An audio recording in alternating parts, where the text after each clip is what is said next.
Praise the lord. దేవుని నామానికి మహిమ కలుగును గాక. నేను పాస్టర్ శాంసన్. బైబిల్లో ఉన్న కొన్ని పేర్లు, కొంతమంది వ్యక్తులు, కొంతమంది రాజులు, వారి వివరాలు సంపూర్తిగా కొన్ని చోట్ల మనకు కనిపిస్తాయి. వాటి విషయం, వాటిలో దాగి ఉన్న కొన్ని లోతైన విషయాలు చెప్పాలనే ఉద్దేశంతో ఈ వీడియోలు చేస్తున్నాను. గత వీడియోలో వస్తీ గురించి తెలుసుకున్నాం. ఈ వీడియోలో అహష్వేరోషు గురించి తెలుసుకుందాం. అహష్వేరోషు గురించి నువ్వు చెప్పేదేంటాయా, మాకు తెలుసులే అని అనుకోవచ్చు. మంచిదే. మీకు తెలిసిన విషయాలు ఏమైనా ఉంటే పక్కన పెట్టేయండి. తెలియని విషయాలు ఏమైనా ఉంటే వాటిని పరిశీలించవలసిందిగా మనవి చేస్తూ ఈ వీడియోను ప్రారంభిస్తున్నాం. మాదీల రాజు కోరేషు 1. ఈయన పారసీక రాజ్యాన్ని జయించి మాదీయ పారసీక రాజ్యాన్ని స్థాపించాడు. కోరేష్ తర్వాత రాజు అహష్వేరోషు. ఇతని చరిత్ర బైబిల్ గ్రంథంలో చాలా గొప్పది. ఇతని రాజ్యం యొక్క గొప్పతనం గురించి దానియేలు గ్రంథంలో నెబుకద్నెజరుకు వచ్చిన కలలో చాలా వివరంగా ఉంటుంది. దాన్ని మనం చూడొచ్చు. అక్కడ దేవుడు తన పని కొరకు ఈ కుటుంబంలో వ్యక్తుల్ని 3వ తరం వరకు కూడా దేవుడు వాడుకున్నాడు. దేవుని నామానికి మహిమ కలుగును. ఈ కుటుంబంలోనికి దేవుని బిడ్డ అయిన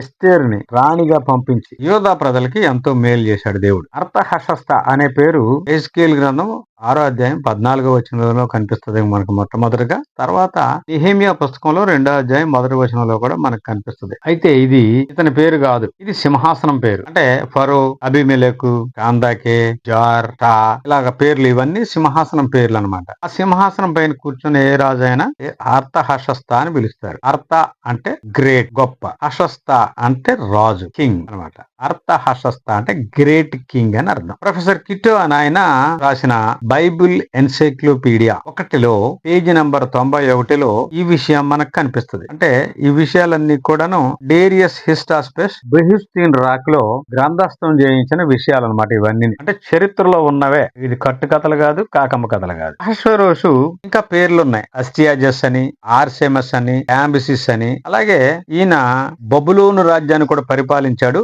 అక్కడ డేరియస్ అని అన్నారు. డేరియస్ అంటే రూలర్ అని అర్థం. అంటే ఆ రాజ్యాన్ని పరిపాలన చేశాడు కాబట్టి పరిపాలకుడు అని పిలిచారు. ఈ విషయం ఎక్కడ ఉంటదంటే హెరోడోటస్ 6 అనే పుస్తకంలో పేజీ నంబర్ 98లో గ్రంథస్థం చేయబడి ఉంది.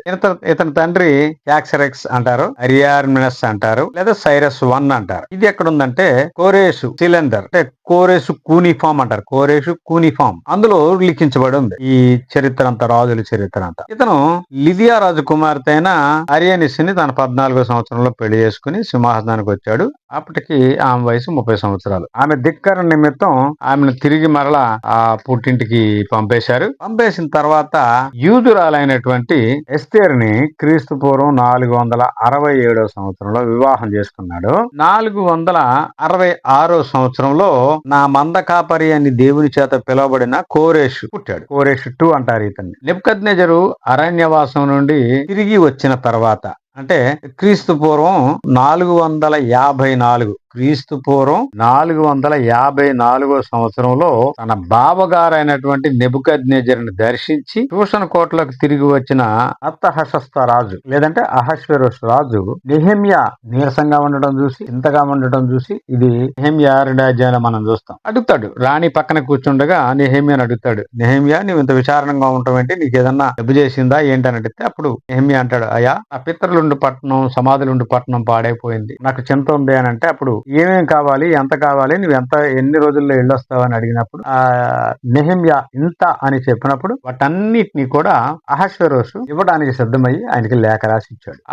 ఇది ఎప్పుడు జరిగిందంటే 454 క్రీస్తు పూర్వంలో జరిగింది. ఇక్కడి నుంచి దానియేలు గ్రంథంలో ఉన్న ప్రవచనం ప్రారంభమవుతుంది. క్రీస్తు పూర్వం 426లో బెల్షస్సర్ అంటే బబులోను రాజు బెల్షస్సర్ చనిపోయిన తర్వాత వారి బంధువు అయినటువంటి అహష్వేరోషు, బంధువు అంటే బెల్షస్సర్ కి తాత అవుతాడు, నెబుకద్నెజరుకి బామ్మర్ది అవుతాడు అహష్వేరోషు. ఆయన చనిపోయిన తర్వాత బబులోను దేశానికి ఈయన రాజయ్యాడు దర్యావేషు పేరు మీద. ఇది కూడా ఆయన చక్కగా ఆ దర్యావేషాన్ని, నేను బబులోను రాజ్యాన్ని దర్యావేషు పేరు మీద నేను సింహాసనాన్ని అధిష్ఠించానని ఆయన రాసుకున్నాడు చక్కగా. ఇప్పుడు ఏం చేశాడంటే తన రాజ్యాన్ని విడదీసి 127 సంస్థానాలుగా ఏర్పాటు చేశాడు. ఇది మనం ఎస్తేరు పుస్తకంలో మొదటిలోనే చూస్తాం. హిందూ దేశం మొదలుకొని కూషు దేశం వరకు 127 సంస్థానాలు ఏర్పాటు చేయడం అహష్వేరోషుకి ఇష్టమైంది. అయిందని. అంతకుముందు 120 సంస్థానాలే, వాటిని అన్నింటిని విడదీసి 127 సంస్థానాలు బబులోన్ రాజ్యం కలుపుకుని కూడా 127 సంస్థానాలు చేశాడు. క్రీస్తు పూర్వం 426లో అహష్వేరోషు కొడుకైన కోరేషు